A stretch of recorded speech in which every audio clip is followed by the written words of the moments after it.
दुनिया में सब कुछ पैसे होला का, जैसे करताड़ू प्यार वैसे होला का।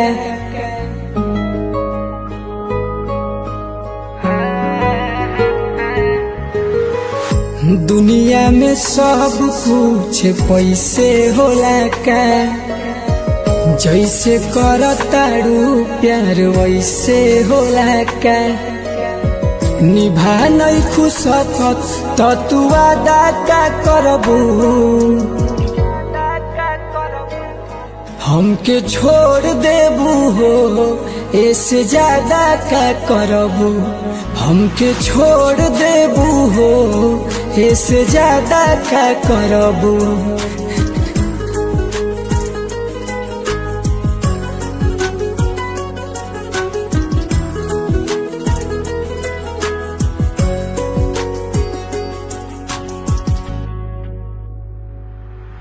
तू तनिको नहीं खुश सोच हमारा के रोआवे में, कई बार गिरल बानी तोहरा के उठावे में।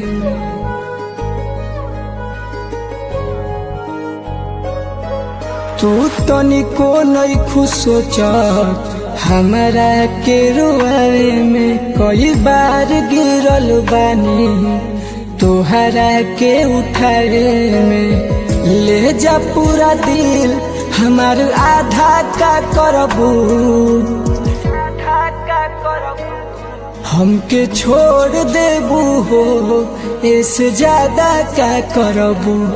हमके छोड़ देबू हो ऐसे ज्यादा का करबू।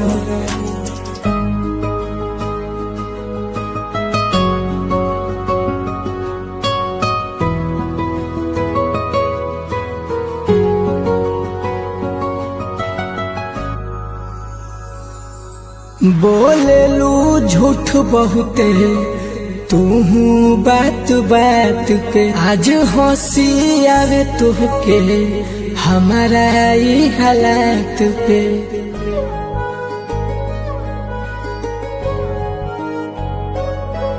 बोलेलू झूठ बहुते तू बात बात पे, आज हंसी आवे तुहके हमारा ई हालात पे।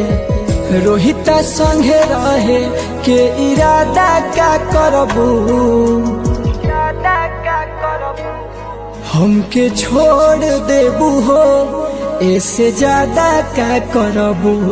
हमके छोड़ देबू हो ऐसे ज्यादा का करबू।